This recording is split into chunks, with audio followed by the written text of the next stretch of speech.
Well, good afternoon, everybody. Jim here with you again for our next episode of the Covideovtional. In her book, Splashes of Joy in the Cesspools of Life, Barbara Johnson makes this observation. We are Easter people living in a Good Friday world. Using humor, she strives to offer a healthy perspective on the tragedy, trouble, and trials that we all experience in our daily lives. One key thing that Christianity offers our world is a theology of suffering. We all experience pain and are exposed to trials and tragedy, though we usually don't like to reflect on such things. Such reflection, though, is not only appropriate, it's also necessary. Lament, like it or not, is a biblical concept, and it's one that should be embraced.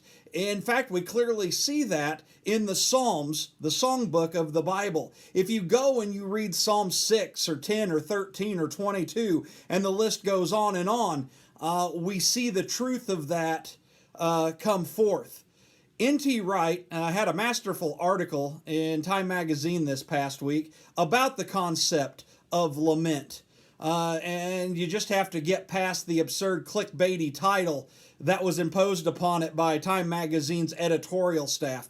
In fact, the title was so absurd, I'm not even going to mention it here, but if you want to read the article, and I encourage you to do so, just go in and Google Time magazine and N.T. Wright. It'll probably be the first thing that pops up. Now, such reflection, this lament, even as uncomfortable as it may be, is healthy and faith-building.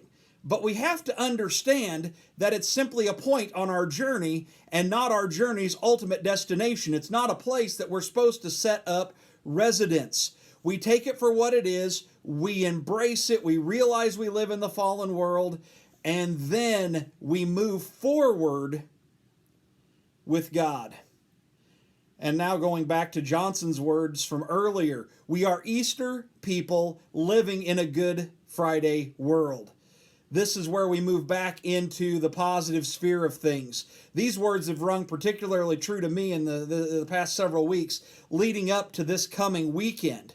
I don't think it would be much of an understatement to say I've been somewhat dreading this weekend.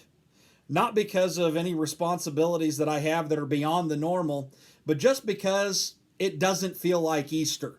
Maybe it feels that way to you too. I'd liken it to this past Christmas. I love Christmas, but Christmas this year didn't feel like Christmas because it was almost 70 degrees outside. I enjoyed the day being able to be outside with my family, but Christmas, it just didn't feel like it.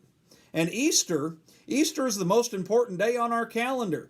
Millions of people attend worship on Easter Sunday all over the world.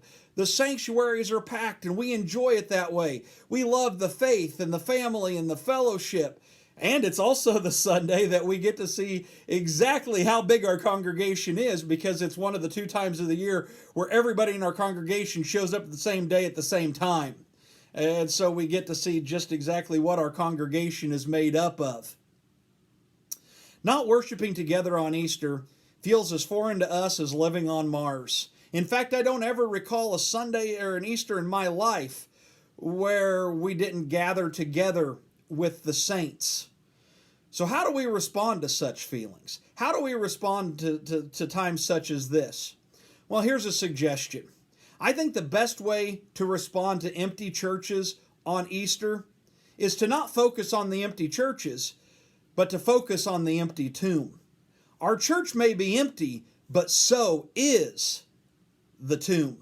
You see, the power of Easter is not confined to one day. The power of Easter is a constant. Every second, every minute, every hour of every day of every week, the power of Easter is present in our lives for us to take hold to, for us to gain strength in, to take comfort in, to find peace in.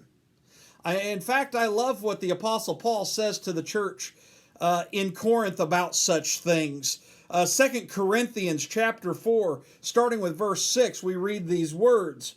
For God, who said, "Let light shine out of darkness," has shone in our hearts to give light of the knowledge of the glory of God in the face of Jesus Christ. But we have this treasure in jars of clay to show that the surpassing power belongs to God and not to us. We are afflicted in every way, but not crushed, perplexed, but not driven to despair, persecuted, but not forsaken, struck down, but not destroyed. We are Easter people living in a Good Friday world. And as such, we are called to reveal and reflect the light of Christ in the darkness of our world. Remember, guys, the church may be empty, but so is the tomb. God loves you, and I love you too. Until next time, we'll see you later.